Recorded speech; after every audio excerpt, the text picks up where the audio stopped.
when you really think about the amount of trust that folks put into us and seek counsel on some of life's biggest decisions, when you're in your 20s, I mean, that's humbling. At least it should be for all of us. The best way to counter that, in my opinion, is rigorous preparation. There's not a meeting that I walk into where I haven't gone through the meeting materials. I haven't looked at every single thing myself. So that way, I'm not stepping into the meeting and the first time I'm going through the presentation is when we're together.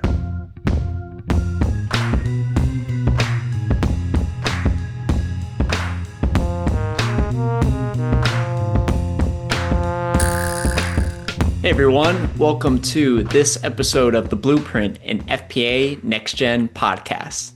Today, Alison and I talk with Patrick Marcinko, a lead advisor at Bogert Wealth. Reps, patience, and preparedness is how you beat imposter syndrome, and how business development and learning that skill, while it's tough, is how you take your financial planning skills to the next level.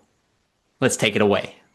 Hello and welcome back to the Blueprint in FPA NexGen Podcast. Today we're joined by Patrick Marcinko, and he has a long list of a resume to follow behind him as a NexGen planner. But to kick this off, I just want to ask you, Patrick, I know that you are a proud Virginia Tech Hokie. What drew you to Virginia Tech? How'd you decide that that was the place you wanted to be? Well, great question. I am a very proud Hokie. Half of my wardrobe is probably maroon and orange.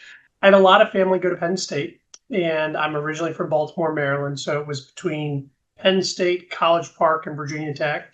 And, I had a lot of friends that were going to Penn State, obviously being in state at Maryland. A lot of kids staying in state. And I kind of wanted to go somewhere that was, my friends in the South would not say that Virginia Tech is in the South, but being from Maryland, I wanted to go south a little bit and kind of pave my own path. And so I ended up in Blacksburg, and it's one of the best times of my life.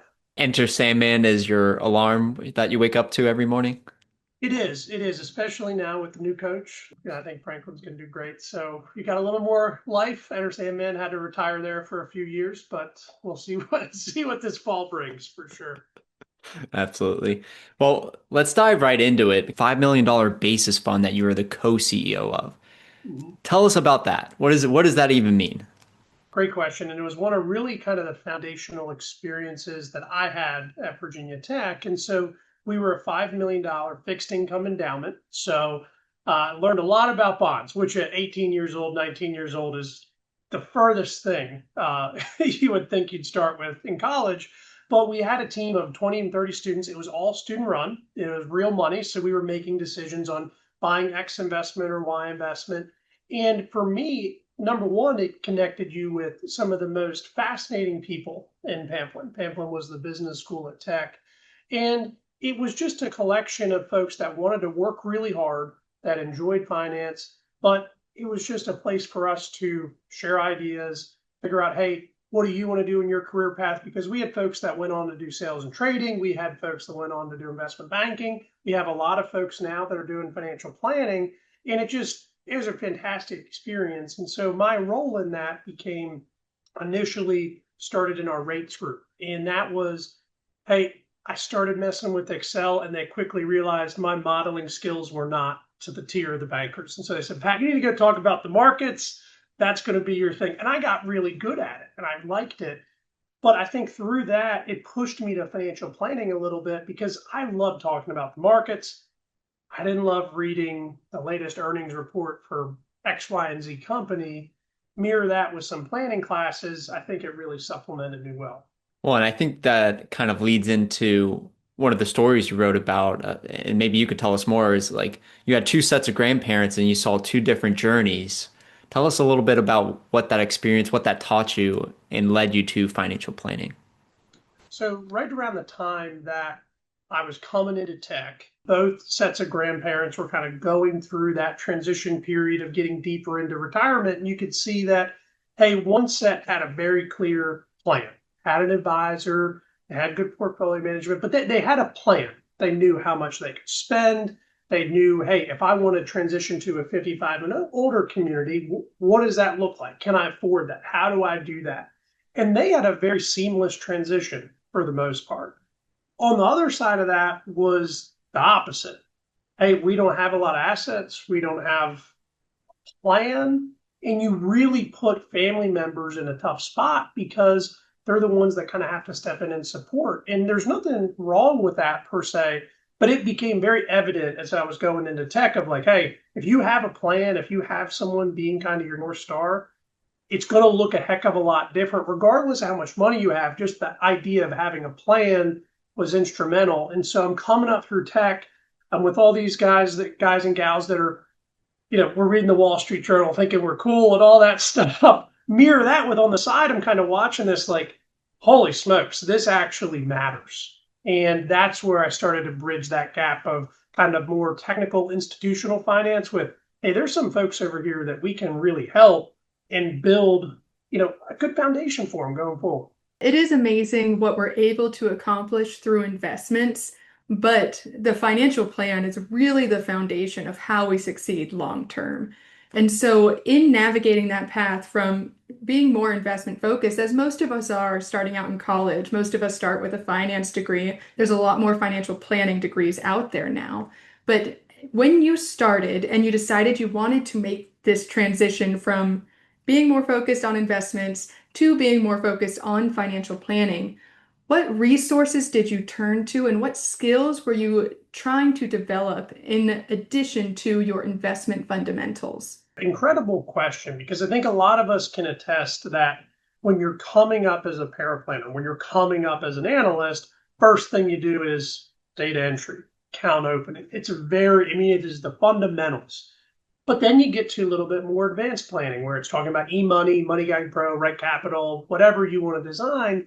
And it's so easy to get your kind of data intake sheet of, okay, they have this in assets, they have this in income. This is the plan. If you do this, you will have a 99% chance of success. And that was kind of how you're trained. The moment that kind of gear started to switch is I was in a client meeting and we kind of had a plan pretty well put together. We had good data. The long-term projections looked very healthy. Come into the meeting, hey, I diagnosed with terrible health scare. The whole plan is now completely out the window. And that's when I realized, oh, wow, you got to be able to do everything in terms of it's not as easy as, Alison, you're going to spend $5,000 a month at a 2.5% rate. And if you do that, it's all good. That just isn't how life works. And when you're confronted with the reality of like a cancer diagnosis, you realize like, hey, these plans are not just static. They have to be, number one, able to be implemented, but number two, acknowledge the reality that life can have some terrible things happen and we have to adapt. And so at that point in time, it became very evident to me, I needed to be in as many meetings as possible, not to lead, not to speak, but just to see the real experts do it, because watching them present a plan is totally different than being the one that does the inputs. Yeah, I think we've all been there where you come so prepared for a meeting, the plan looks great, you have your talking points written down, and they say to open the meeting something that you're like, all right, scrap the plan, we're going somewhere else. It sounds like listening to the lead advisors, that's where you really started building the confidence and the agility. What are some of the qualities of the lead advisors you learned from that really resonated with you? Number one is patience. And I think that every client, every family we work with, I have folks that our meetings are 20 minutes. We come in, Pat, what's the summary? What do I need to know? What's important? What's your recommendation? I mean, we're done. We cover 50 pages of content in 15 minutes. I have other situations where, whether it's comfort, whether it's just they love to dive deep, we're going to be in the weeds, to put it lightly. And it's all about getting folks comfortable with the plan. Because I think one of the things that really stood out with the lead advisors that I was fortunate to be behind is, hey, if we can make sure that we all, three of us, understand the plan, we agree that we can actually implement that, we agree the assumptions are fair, whether that takes us 15 minutes or whether that takes us 4 hours, that's a plan that's ultimately going to be implemented and effective. It does us no good to have a plan in 30 minutes. And then, Mike, you walk out of there and say, hey, that's great. that doesn't mean anything to me. I'm not going to be able to implement it. And so I think the patience factor was a big one, but also flipping the gear from being an advisor to an educator is so important. It's very easy for advisors, especially younger advisors, next gen advisors, to say, Mike and Allison, this is the recommendation.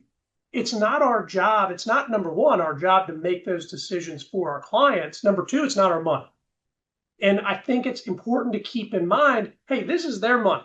Our role is to really paint the picture of, hey, we have option A, B, C. You probably should do option A, but if you do B or C, this is the ripple effect of that, and then empower them to make confident decisions on their side. And that's what I really learned. You don't learn any of that in e-money. In e-money, everything is, hey, I built your plan, you're good. Not how it works. Amazing to figure out in financial planning. You practice all these different scenario analysis and you know what different strategies make sense, but in person with a client, one, needing to pivot because of their life situation changing, but two, needing to actually put the plan into work, because you can make recommendations all day long, but they don't do anything until you do something. And so one thing that really impresses me about you is your ability to do stuff. You are very good at saying what you're going to do and then doing what you are going to do. And so I'd love to hear more about your philosophy behind being a preeminent next-gen planner, being a confident and competent next-gen planner in the wealth advisor role. Thank you for that first. As we think about next-gen planners, in next-gen, how do you take this step confidently? This is going to be very easy to say, hard to implement.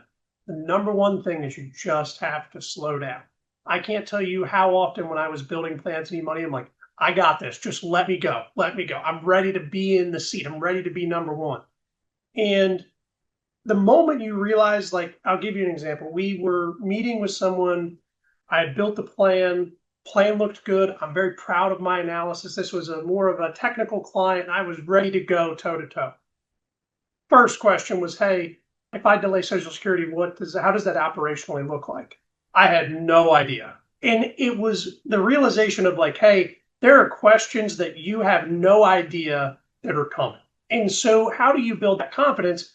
A lot of reps, a lot of patience. Patience is really hard, especially because until we get to some of the latter parts of that, comp isn't as quick to follow. But then relentlessly prepare. And don't be afraid if your hours are, 8 to 5.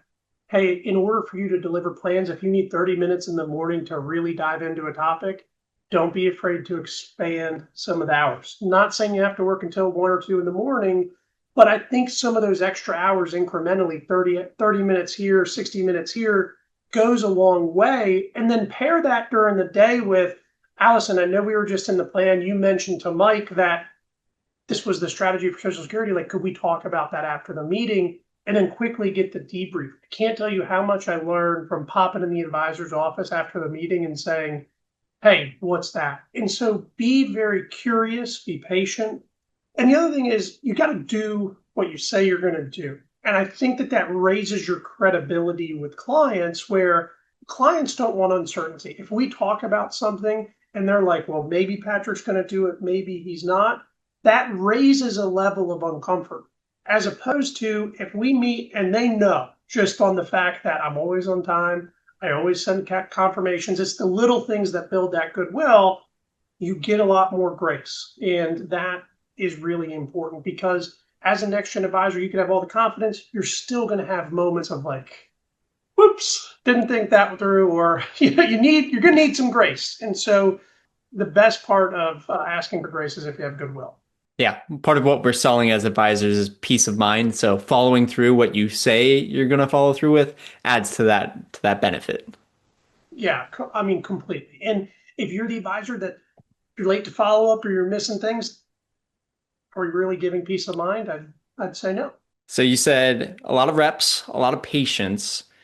Some advisors, young advisors, may be asking, all right, how long is that? So how long did it take for your journey to really feel confident in these client meetings? A long time. And I think everybody's going to have it's really hard to say, especially for folks that are coming up through any different business channel. particularly the RIA channel, because there are RIAs where you're in meetings from day one. There are RIAs where you're an integral part of those discussions. There are other firms where that path is extended.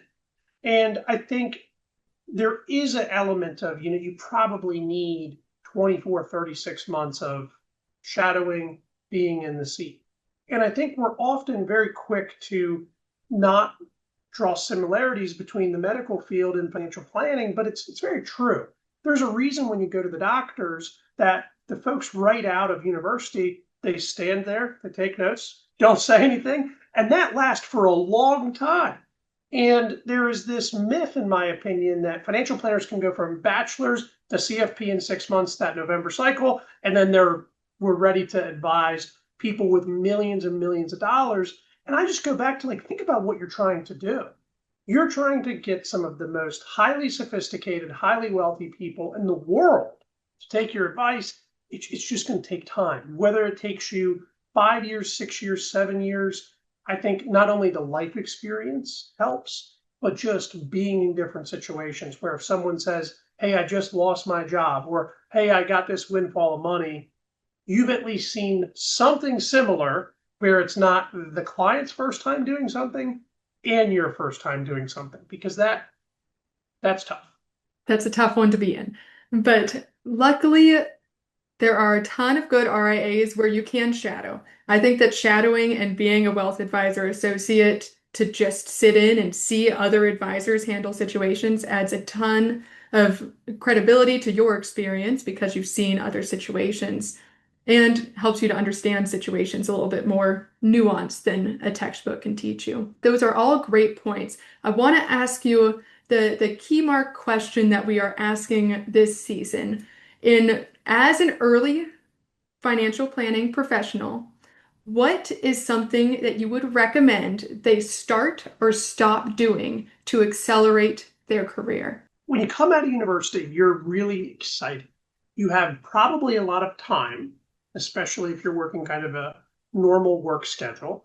And during university, you go to class, but then you have homework, the day never really ends. You always have these kind of darker clouds of I could be studying for this exam, or you're kind of always 24/7 in that mindset.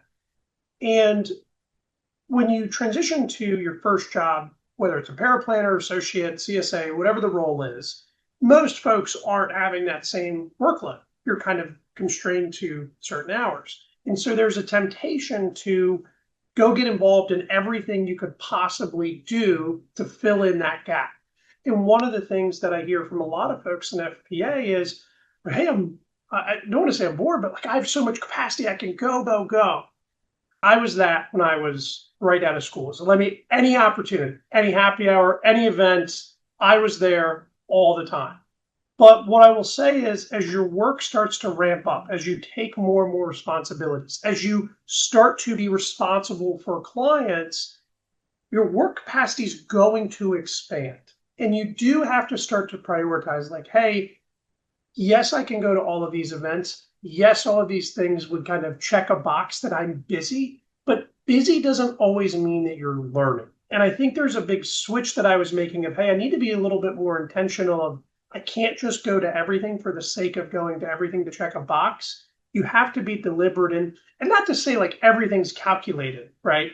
Don't want to give off that impression, but hey, if I'm going to take time after work to go do X, or if I'm going to ask to leave work to go to a conference or to go to an FBA event, what's my plan?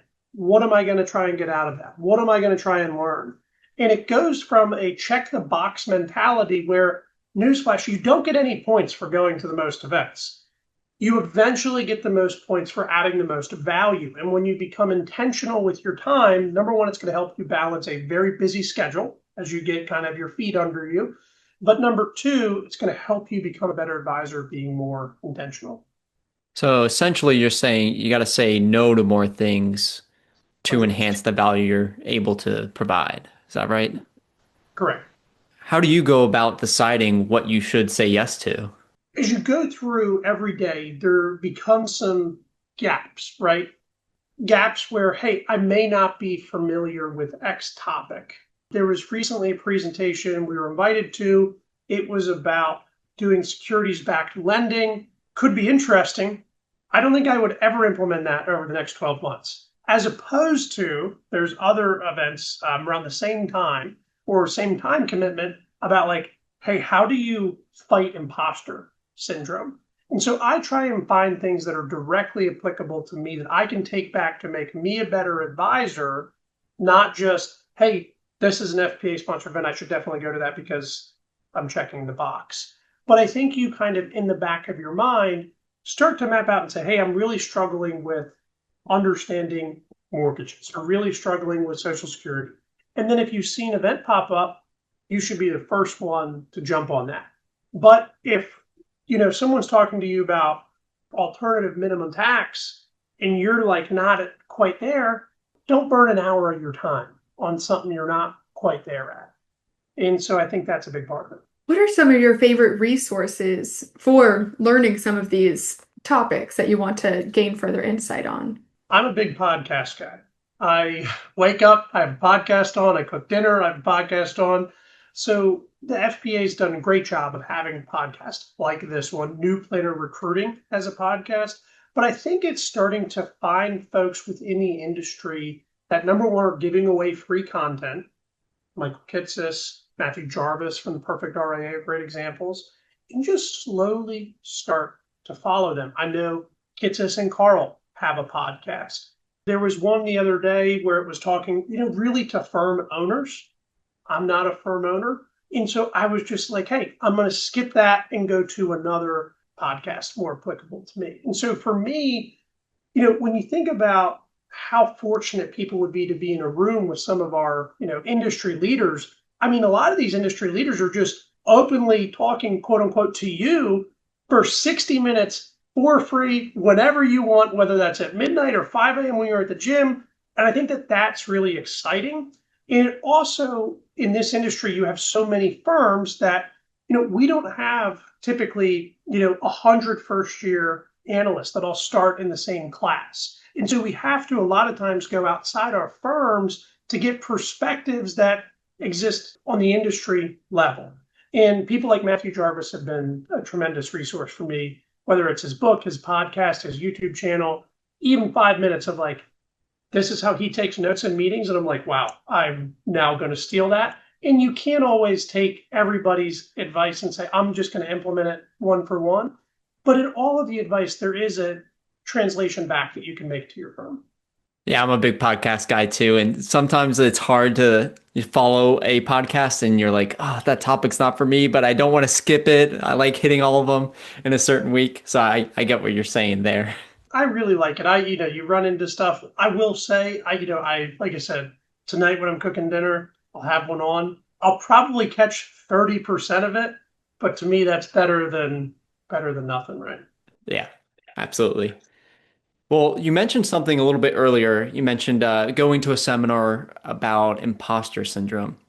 So I wanted to dive in on that topic because I think a lot of new, younger financial planners deal with this.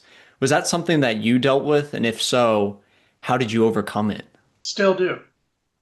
When you really think about the amount of trust that folks put into us and seek counsel on some of life's biggest decisions, when you're in your 20s, I mean, that's humbling. At least it should be for all of us. The best way to counter that, in my opinion, is rigorous preparation. There's not a meeting that I walk into where I haven't gone through the meeting materials. I haven't looked at every single thing myself. So that way, I'm not stepping into the meeting and the first time I'm going through the presentation is when we're together. Every discrepancy, and if there's a chart in eMoney or Money Guide Pro or whatever you use, if something looks off, I call eMoney and figure it out beforehand. And I'm trying to constantly, if I was the client, think, hey, what would stand out? What would I ask? Does it cover everything? No, but I think that level of preparation gives you confidence of, hey, if they ask me something, it's very easy for me to say, hey, didn't have it on the agenda for today. Let's add that as our agenda for next time. And then I can kind of back into a way for me to prep and research afterwards.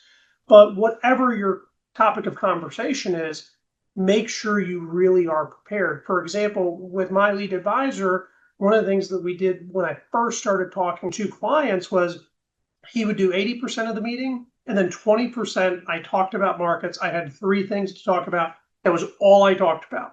And then occasionally I'd get a question from a client. They say, like, what do you think about gold? And then the lead advisor would step in because my script was just that.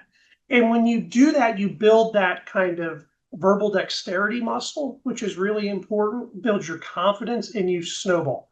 Don't try and take too big of a bite out of the apple, because small steps into the job is how you ultimately fight imposter syndrome. So we've talked a lot about making that jump from associate to full-on wealth advisor, financial planner. You're leading that. The next step that most of us take then is jumping into the business development side of being a financial planner.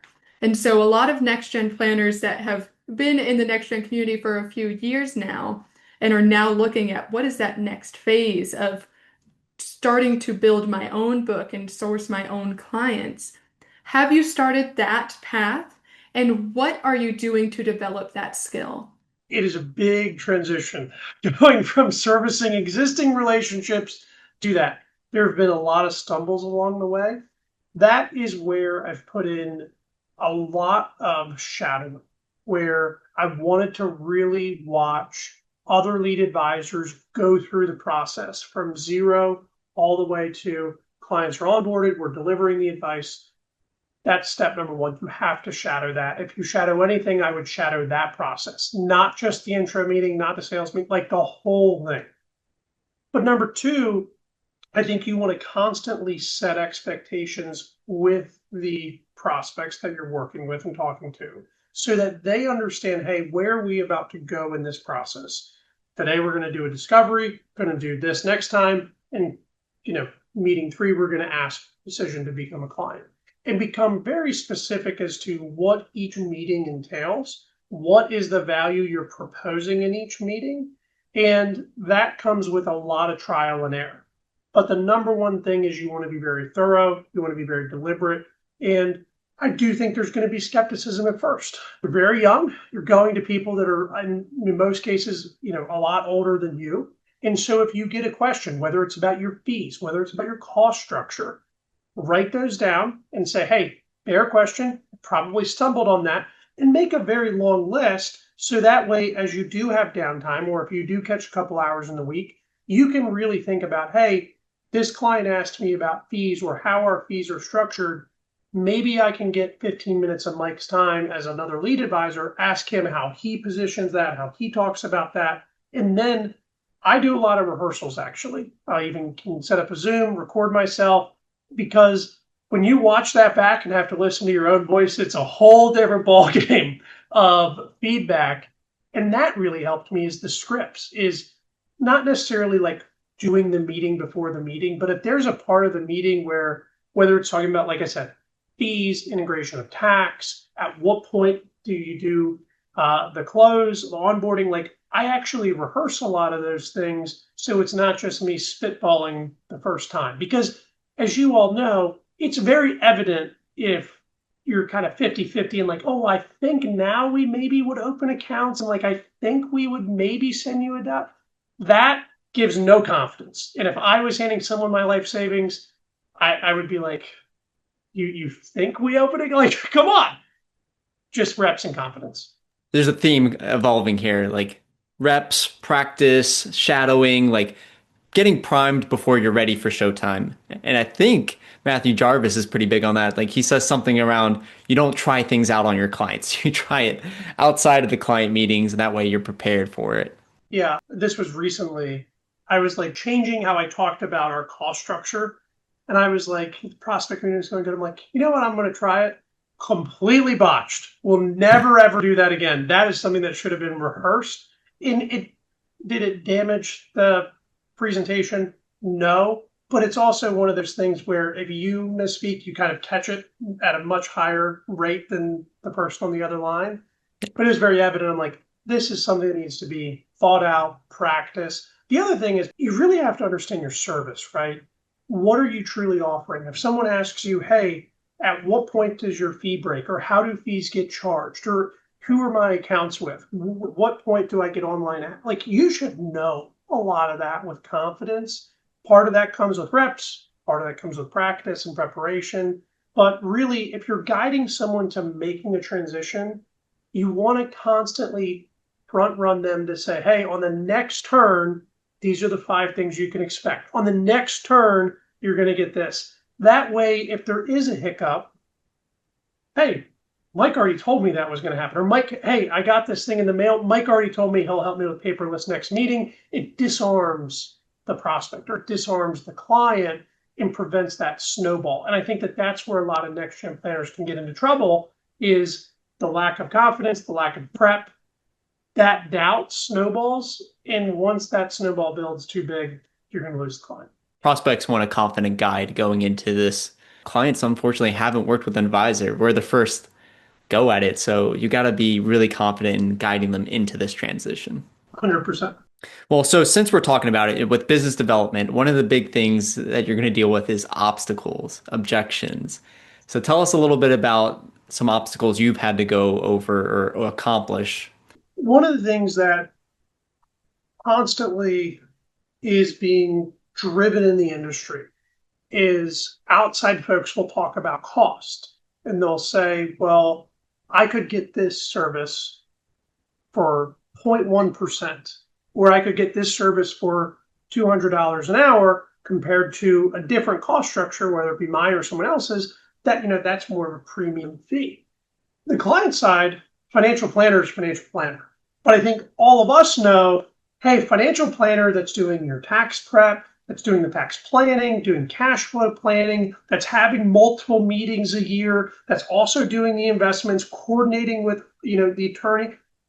That is a different service offering than someone that may be, hey, Mike, I bought this, X, Y, and Z fund. You doing okay? Yep. Okay. I'll see you in 12 months. Not saying there's anything wrong with that. Some consumers prefer that. Some consumers prefer something different. But really trying to help kind of break the barrier of, hey, Mr. and Mrs. Client, here's the 20 things you can expect from us this year. And I think the more you map that out, it really justifies, hey, I understand what I'm paying for. I understand why the cost structure might be different. But at face value, when they first, you're talking about that, well, hey, XYZ firm, they're financial advisors. They do the same thing you do.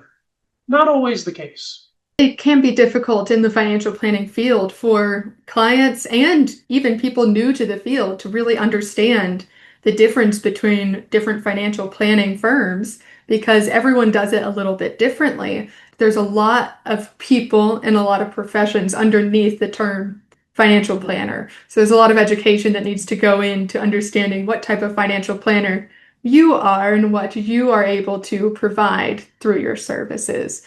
And so, again, the theme of repetition and practice and patience of understanding how to convey that value proposition seems to be an important piece.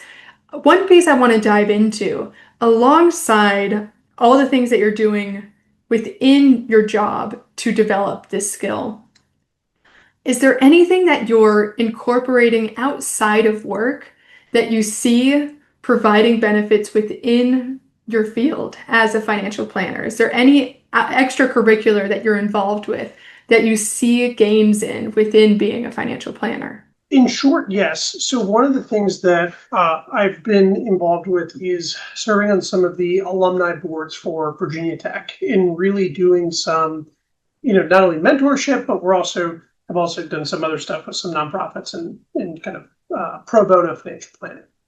Two things to that. Number one, when you get to the point, you're a couple of years into your career, you have some advice to actually share backwards. It's really interesting to hear aspiring next-gen planners want to, hey, what's the path forward? And kind of talking to them, it does make you think internally, hey, number one, do I know what's going on in the industry? Do I believe what I'm telling this person? Am I kind of walking that walk?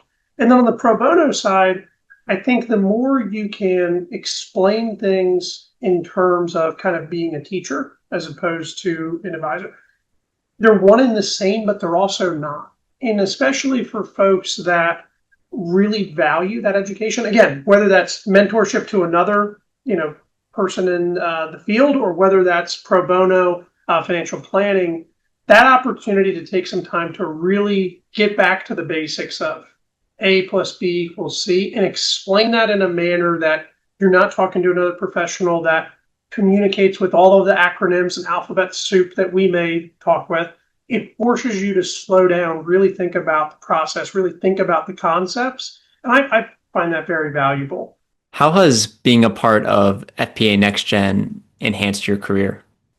It has been a tenfold the best thing I've ever done within the space and getting up and running. And, one of the things outside of some of the other things, Allison, has been FPA, and it's been a huge part. The folks that we've been able to meet, not only locally, but nationally, it's truly been incredible. And I think developing a network of folks where, hey, I may not have run into a situation, but I know someone else who has, or hey, there's someone that's looking to transition into the Washington, D.C. area. And they're like, hey, do you have any opportunities? We may not, but there might be 10 other people that we can help bridge that gap with. And so for me, the network has been incredible. People that have shared experiences, because we all, as we've talked about today, we have a pretty unique career path, much different than lawyers and doctors, et cetera. And so FPA to me has been that catalyst for that, where, hey, you build a lot of visibility within the folks that are well above us, the partners and the other items like that. But then as a community, it's really helpful to have a peer to go to where we're not competing, right? I think sometimes people will say, oh, well, I can't talk to that person because they're an advisor. There's plenty of clients. We will all have enough clients. There's not a competitive bone that needs to be had. Sharing best practices is how I get better. It's how you get better. And I think that FPA really embodies that sentiment of each other trying to get better. Well said. Completely agree. I met both of y'all through FPA, and I'm so grateful for it, and everyone else that I've met. So I echo that statement completely. Before we hop off, is there anything else that you want to share with our audience? I want to go back and just reemphasize the importance of patience. And there's a lot of moments where you may feel like you're right on the launching pad. You may feel, hey, I'm ready. And if there's a situation where maybe your lead advisor or maybe the folks that you're working with say, hey, you need a little bit more time, it's important to kind of remind yourself that, hey, they've seen things, they've done things that I might not have an appreciation for, or they may really understand how hard it is to close prospects or how hard it is to really advise certain situations. And so it's easy to feel like I'm at the launching pad, I can do everything, let me go. Sometimes you have to trust the process. That doesn't mean if you're kind of blocked that you should just stay put all the time, but I think there is a temptation to want to either switch firms or kind of jump at the first moment of resistance or feedback that it's going to take a little bit longer. And my simple advice is hang in there. If you're working really hard, if you're at a good firm that has a career path and alignment, the difference between you getting there at 26 versus 28 by the time we're 50 is going to make no difference. And so just remember, at the front end of this, 24 months seems like a lot of time, but we have decades of a career to go, and don't get too antsy. Yep. Be a long-term investor in your own career. So reps, patience, preparedness. Well done. Did you have fun today? I did. Thank you for having me. Awesome. Well, this has been the Blueprint, an FPA NexGen podcast, and we'll catch you in the next episode.